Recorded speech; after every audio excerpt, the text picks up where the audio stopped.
본격 밀리터리 팟캐스트 밀떡 시작하겠습니다. 안녕하세요. 워너비 밀떡, 밀떡이 되고 싶은 한보람입니다. 안녕하세요. 놀러온 정명섭 작가입니다. 안녕하십니까. 밀리터리 비더코 김대영 군사평론가입니다. 네, 반갑습니다. 얼마 전에 북미 지상무기 전시회인 AUSA 2025가 열렸는데요. 여기에 한화 에어로스페이스가 참가를 했습니다.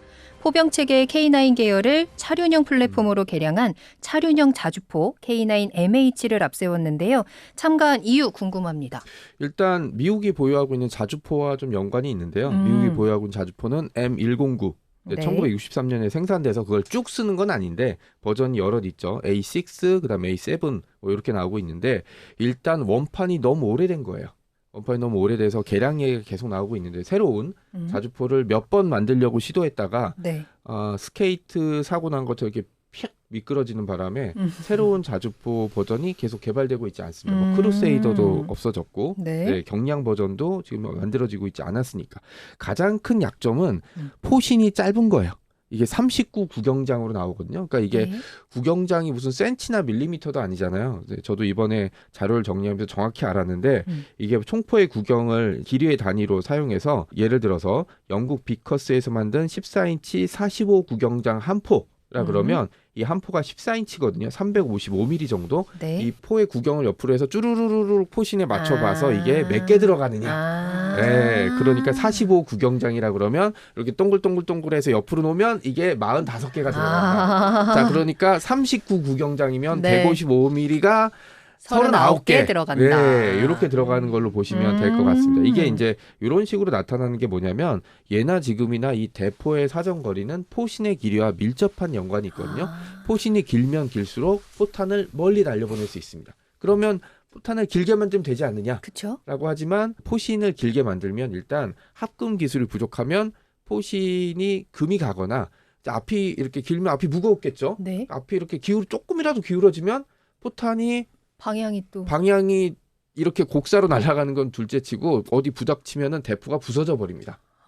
운반도 당연히 무겁고 네. 그러니까 대포의 길이도 되게 중요했는데 이 길이가 이제 39 구경장에서 크게 벗어나지 못했고요.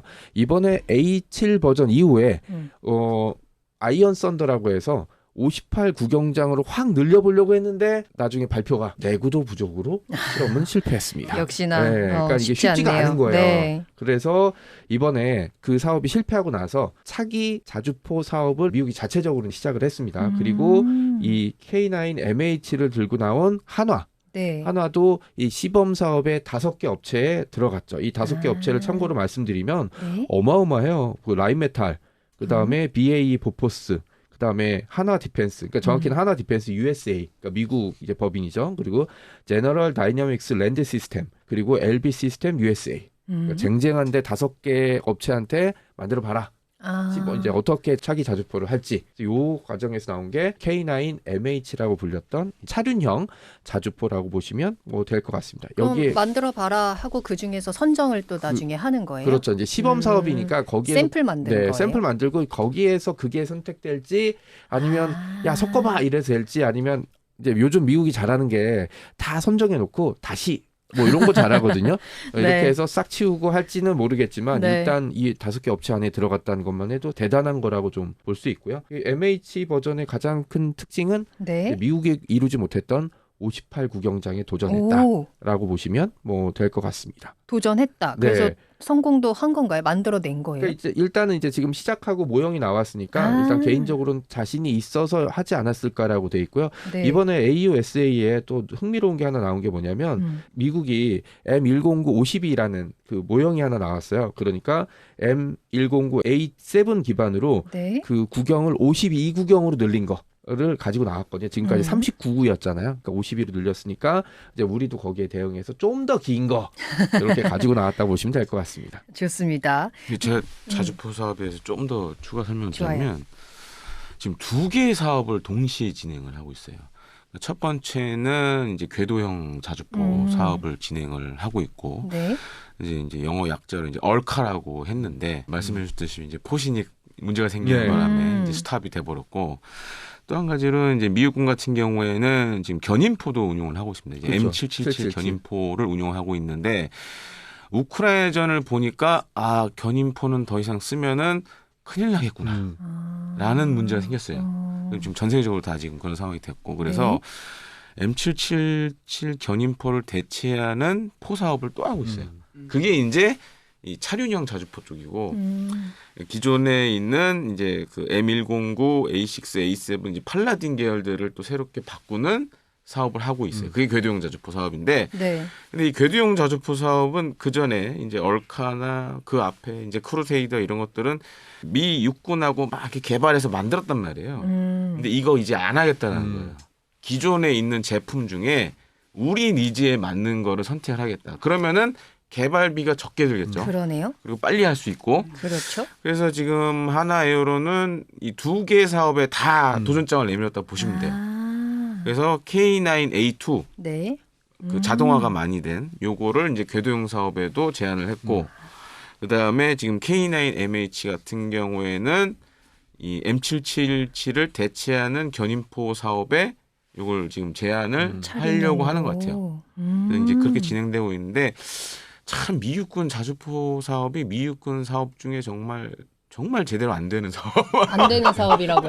저주받은 자주포죠. 진짜 저주받은 왜? 사업이에요. 아, 뭐가 계속 틀어지는 거예요? 아, 잘 안 돼요, 이상하게. 그래요? 그래서 사실은 이제 90년대 그때 이제 크루세이더 네, 자주포. 그죠.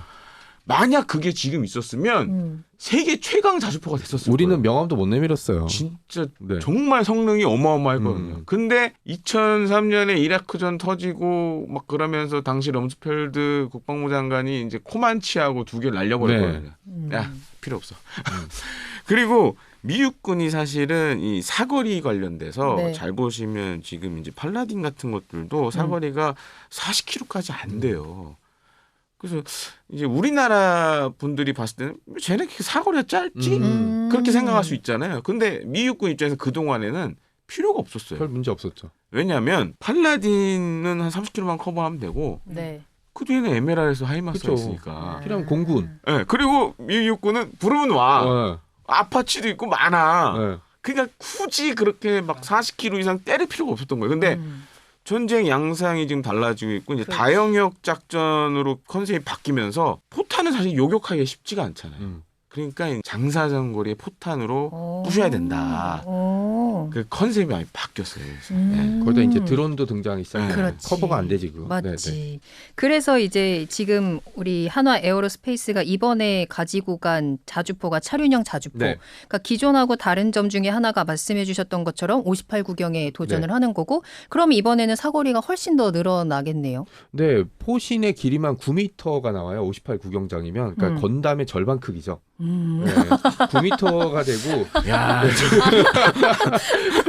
아, 건담이 아, 18m구나. 난감합니다. 예. 그렇구나. 그리고 이제 구경 아까 앞에서 설명드렸듯이 네. 이제 포신의 길이가 늘어나면 이제 음. 포탄의 사정거리 늘어나는데 그러니까 52 구경장의 사거리가 40km 정도, 39 구경장은 30km대였다면 이 58 구경장 경우는 최대 70km 정도까지 오, 나오는 두 걸로 배 넘네요. 알려져 있습니다. 네. 물론 지금도 포탄의 사거리 연장탄이나 항력 감소탄 같은 거 쏘면 더 멀리 날아가요. 근데 이게 특자가 붙으면 다 비싸요. 그러니까 가게 가시면 그냥 세트는 그럼요. 그냥 저렴한데 야 이렇게 특.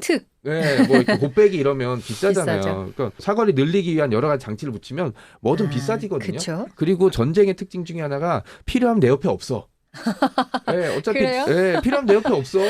야 사거리 연장탄 그때 없습니다. 없는데요? 네, 이러면 막 이렇게 되는 거잖아요. 어. 계획대로 될 리가 없어요. 그러니까는 구경장을 늘려서 일반 포탄을 그 정도 거리까지 날려보낼 수 있다는 것 자체가 굉장히 전장에서 주도권을 잡을 수 있는 지점들이 있고요. 네. 그다음에 전장의 환경이 더 안개 같아졌어요. 막 제공권을 장악하고 지원 전력이 탄탄하면 네. 굳이 화포의 거리가 길지 않고 더 정확한 게 좋다면 지금 뭐 드론이 언제 어디서 날라올지 모르고 여러 가지 무기들이 있기 때문에 최대한 뒤쪽에서 사격하는 게 훨씬 낫거든요. 그렇게 되면은 58 구경장이 훨씬 유리하고 네. 이 포신이 9m잖아요.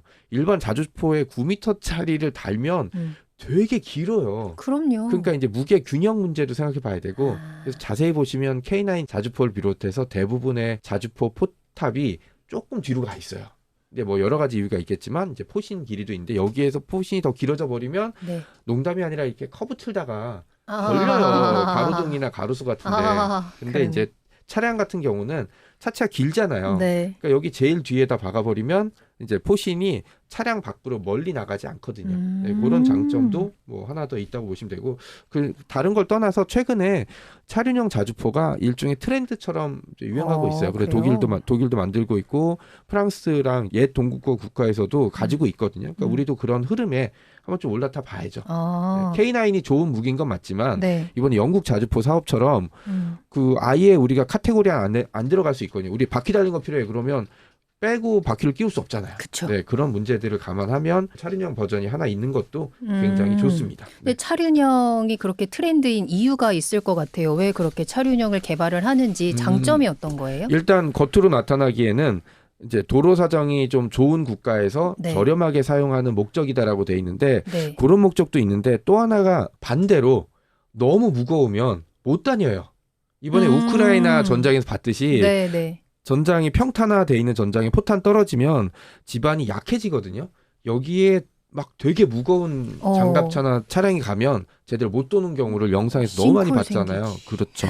네, 그러니까 오히려 네. 약간 가벼운 걸 가지고 아. 써먹는 것도 그러니까 도로 사정이 아주 좋은 국가에서도 네. 사용할 수 있고 반대로 도로 사정이 안 좋은 곳에서도 어떻게든 비벼보는 건 이제 그런 쪽이 사용할 수 있는 지점이 있고 네. 그다음에 일반 자주포보다는 어쨌든 가격이 좀 싸잖아요. 그래요. 네. 그리고 또 하나는 이게 차량을 바꿔 끼울 수 있어요. 이번에 호환이 가능한 거예요? 천무 봤듯이 네. 그 폴란드에서 음. 가져간 거는 자체 트럭을 갖다 붙였거든요. 조금 더 잘생긴 거.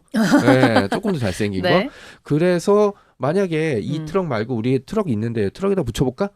가능하다. 네, 그러면 이제 포탄만 사오고 네. 트럭을 그냥 붙여버리면 되거든요. 오, 네, 조금 그거 되게 어렵긴 좋다. 하지만 효율성이 예를 들어서 그래도 네. 예를 들어서 한 100단위로 사게 되면 돈을 네. 조금이라도 좀 줄일 수 있죠. 네. 그렇구나. 조금 더 추가적으로 설명드리면 좋아요. 기존에 이제 견인 포드 같은 경우에는 보통 트럭 뒤에다 이렇게 매달고 다니죠. 그렇죠. 포를. 네. 근데 이제 생각을 해본 거죠. 그냥 이걸 이렇게 합치면 될 것 같은데. 그렇잖아요. 괜히 안 끌고 다녀도 되고 합치면 그러네. 될 것 같고. 그러네. 그리고 또 한 가지 문제는 견인포는 트럭에 견인해서 가서 방열하는데 시간이 그렇죠. 많이 걸려요. 그래서 이제 방열이라는 게 포를 이제 쏘는 방향으로 이제 움직이는 건데 이게 시간이 많이 걸려요. 그래서 이제 그 문제가 있다 보니까 이제 이걸 가장 뭐 그 전에 동구권 국가들도 했지만 네. 사실 이제 프랑스가 만든 세자르가 그렇죠. 어떻게 딱 보여줬고 아 저렇게 하면 되는구나. 그 뒤에 뭐 이스라엘도 했고 여러 나라들이 지금 하고 있고 가장 큰 지금 최근의 문제 중에 하나는 최근에 우크라이나 전선을 보면 이렇게 러시아하고 우크라이나하고 막 전투를 벌였잖아요. 그럼 전선을 딱 가운데 두고 양쪽으로 20km, 20km. 그러니까 총 40km는 네. 거의 죽음의 구역이에요. 왜냐? 음. 지금 잘 보시면 이제 광섬유로 움직이는 자폭 드론들도 있고, FPV, 그다음에 네. 이제 FPV 드론도 있고, 이런 것들이 움직이는 범위가 전선에서 양쪽으로 한 20km, 20km, 40km가 되는 거예요. 그러니까 이런 포들이 최소한 쏘려면 20km 후방으로 나가 그렇지. 있어요. 그러네. 그러니까 전선에 붙으면 그냥 끝나는 거예요. 음. 그러다 보니까 사거리도 길어져야 되고, 이동 빨리 쏘고 도망가야 되고, 네. 그런 것들이 최근에 굉장히 트렌드가 되고 있고 또 한 가지로는 이 155mm 포탄은 사실 요격이 쉽지가 않아요. 지금 요격할 수 있는 체계가 거의 없어요. 없어요. 예를 들어서 이제 아이언돔이나 이런 것들은 예를 들어 뭐 다연장 로켓포 이런 거를 요격할 수 있지만 이런 포탄은 워낙 속도가 빠르기 그쵸. 때문에 음. 요격이 안 돼요. 그러다 그러다 보니까는 미 육군이 다연역 작전하면서 기존에는 이제 포병에 그렇게 크게 관심 안 갖다가 이제는 방법을 바꿔야겠네. 필요하다. 그래서 100km짜리 막 이런 포 쏠 수 있게끔 한 게 네. 58 구경장을 네. 채택한 이유가 사거리를 사실 100km까지 생각하고 있거든요. 그래서 지금 이제 그 사거리 연장탄들도 네. 최근에 테스트를 진행을 한 바가 있습니다. 그러니까 그 정도로 지금 러우 전쟁 이후에 네. 이 포병의 역할이 굉장히 중요해졌어요. 그러네요. 예. 그러니까 전장 환경이 변화하면서 이 부분을 빠르게 반영을 했고 효율적이고 이동성도 좋고 실용적인 그렇죠. 이 차륜형 자주포를 들고 우리 한화 에어로스페이스가 이번에 전시회에 참가를 한 건데 그럼 이번에 전시회 참가를 하면서 미국 시장 우리가 네. 공략을 해야 되고요. 유럽도 공략을 해야 네. 되잖아요. K9 자주포를 어떤 전략으로 좀 공략을 하면 좋을까요? 일단 카테고리가 많이 늘어나면 좋죠. 그러니까 영국 자주포 사업을 앞서 얘기했지만 사실 네. 하나에서 되게 의욕적으로 진행하고 현지에서 시범도 보이고 했지만 영국이 원했던 건 바퀴 달린 자주포였거든요. 애초에 시작을 못했던 건데 네. 우리도 있어라고 하면 선택을 받을 수 있는 지점들이 좀 늘어나는 게 있고 어쨌든 비싼 무기들이니까 고객의 요구에 최대한 맞춰주는 자세를 좀 보여줘야 될 필요가 있거든요. 궤도형 같은 경우는 크랩이 있긴 하지만 뭔가 분리해서 다시 끼우는 게 사실 굉장히 좀 쉽진 않은데 차륜형 같은 경우는 그 차는 우리가 하면 네 알겠습니다 포탄만 네. 배송해 드릴게요 네. 하고 뭐 차 유지 보수 뭐 이런 것도 알아서 하시고 뭐 이렇게 할 수 있는 분리될 수 있는 지점들이 또 있고 그러니까 궤도형이랑 차륜형을 모두 가지고 있으면 네. 궤도형 필요한 국가에도 어필할 수 있고 차륜형 필요한 국가에도 어필할 수 있고 그리고 이제 미국 같은 경우가 K9이 이제 얘기할 때 안 된다고 사람들이 했던 이유 중에 하나가 네. 차체의 동력 계통이나 이게 다르기 때문에 채택이 안 될 거다라는 식의 얘기들이 많이 나왔는데 네.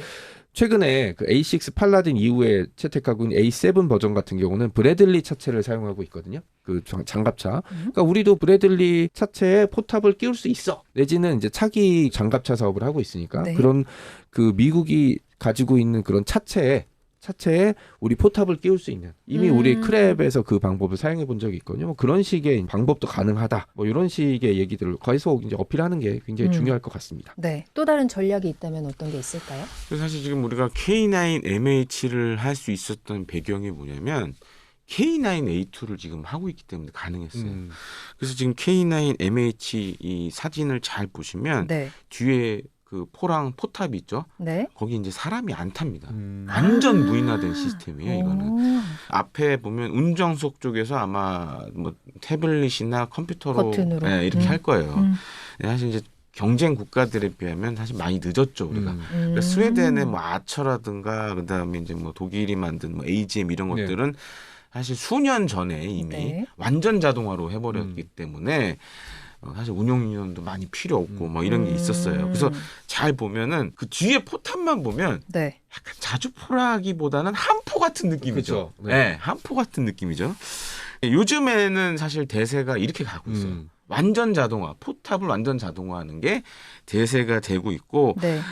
그래서 이게 사실 써먹을 때가 많아요. 써먹을 때도 많고 또 한 가지로는 전에 한번 독일이 그런 거 했었는데 PGH-2000 포탑을 떼다가 배에다가 배에다가 한번 네. 달아서 한 적도 네. 있어요. 왜냐면 155mm 같은 경우 지금 아시다시피 사거리가 막 70km 네. 이렇게 나오면 웬만한 미사일이죠. 사실은 한 포로도 우리가 한번 적용해볼 만해요. 네네. 그런 것들도 한번 고려해 볼 수 있고 네. 어차피 지금 이제 견인포는 안 된다라는 게 전 세계 육군이 갖고 있는 이제 생각입니다. 다. 왜냐면 우크라이나를 통해서 견인포 잘못했다가 다 죽을 수도 있겠구나라고 생각을 많이 갖고 있고 뭐 우리 군 같은 경우에 사실 뭐 우리는 자주포 왕국이잖아요. 네. 거의 2,000문이 넘는데. 근데 이제 후방에 보면은 뭐 예비 향토 방위사 네. 이런 데 보면 사실 이제 지금 치장 물자로 견인포들이 그렇죠. 많이 네. 가 있어요. 근데 그것도 사실 우리가 소요가 사실 없는 건 아니에요. 그러니까 이게 만약에 어디선가 터져주면 우리 군도 같이 하면 되죠. 그렇게 가면 또 우리도 그렇죠. 소요가 또 발생할 수 있고 기술, 이런 것들이 강점이라고 좀 보여집니다. 기술적인 전략은 충분히 네. 알았습니다. 하지만 우리가 뭔가를 판매하려면 영업적이나 외교적인 그렇죠. 부분도 필요할 네, 것 네. 같은데 어떤 포인트가 일단 있어요? 뭐 우리의 장점은 빠르고 정확한 납기. 그렇죠. 네. 네. 그리고 그러니까 초도 물량은 빠르게 공급해주고 그 다음에 아까 하나 디펜스 USA라고 했잖아요. 네네. 그러니까 미국에 우리도 현지 생산 시설이나 이런 게 있거든요. 그러니까 나머지는 미국에서 그냥 자체 생산해서 공급해드리겠습니다. 이렇게 하면 돼요. 어차피 미국은 자기들이 사용할 무기들은 자국에서 생산하는 걸 원칙으로 하기 때문에 네. 뭐 그런 것도 양쪽 다 어필할 수 있는 지점들이 있죠. 네. 좋습니다. 그럼 마지막으로 이 K9 차륜형 자주포 K9 MH가 또 필요한 국가들 이 국가에 좀 가면 좋겠다 알맞은 국가들은 또 그 외에는 어디가 있을까요? 일단 전쟁이 끝난다는 이유 그걸 전제로 한다면 우크라이나에 좀 필요할 수도 있고요. 우크라이나. 그다음에 중동 쪽에 꼽는다면 저는 요즘 살살 불안해지고 있는 기운이 살짝 보이는 저 이라크. 이라크가 지금 안정화되긴 했지만 이라크 자체는 주변국이 좀 스물스물 거리는 게 있어요. 특히 이란도 좀 그렇고 해서 네. 이런 거 있으면 좀 좋을 것 같고 그다음에 어차피 이라크가 최근에 우리나라 무기에 좀 관심이 있으니까 카테고리에 살짝 끼워넣으면 괜찮을 것 같아요. 좋네요. 위원님께서는요? 저는 이거 지금 이제 K9 MH를 보면 이 용도로 쓰면 딱 좋을 것 같아요. 해안포. 해안포. 해안포? 네. 해안포. 그래서 해안에서 예를 들어서 적의 함정을 네. 이렇게 타격할 수 있는 오. 그런 체계로 쓰면은 딱 맞을 것 같고 그러니까 그런 나라들 이제 니즈가 많은 나라 중에 하나가 이제 뭐 중동 국가들도 그렇죠. 좀 있고 그다음에 사실 우리 군도 엄밀하게 하면 소요가 없는 건 아니에요. 그렇죠. 그렇죠. 그렇죠. 예, 향투사다는 견인포들 많은데 그 쓰기도 애매하고 지금 상황에서는 그래서 우리도 해안포식으로도 운용해 볼 수 있고 그래서 그런 측면에서 그리고 이제 어떻게 보면 이제 또 바리에이션이 하나 더 늘어나는 그렇죠. 거예요. K9A2 같은 경우는 궤도형이고 물론 이제 K9MH는 개발을 이게 선정이 되고 할 건지 아니면 미리 할 건지 이거는 좀 이제 봐야겠지만 만약에 물건이 등장하고 어느 나라가 사고 아니면 네. 우리나라 군이 만약에 소요 제기를 해서 사고를 한다. 그러면 해외 시장에도 충분히 어필할 수 있는 포인트가 있지 않을까 그러네요. 이렇게 보여집니다. 네, 좋습니다. 한화 에어로스페이스가 AUSA 2025에서 이 차륜형 자주포 K9MH를 선보이면서 글로벌 무대에서의 존재감을 드러냅니다. 미국뿐만 아니라 유럽 그리고 중동까지의 수출도 함께 기대해 보도록 할게요. 자, 밀리터리 팟캐스트 밀떡 오늘은 여기서 마치도록 하고요. 여러분 구독과 좋아요, 알림 설정 꼭 눌러주시고 저희는 다음에 다시 돌아오겠습니다. 다음에 또 만나요. 안녕.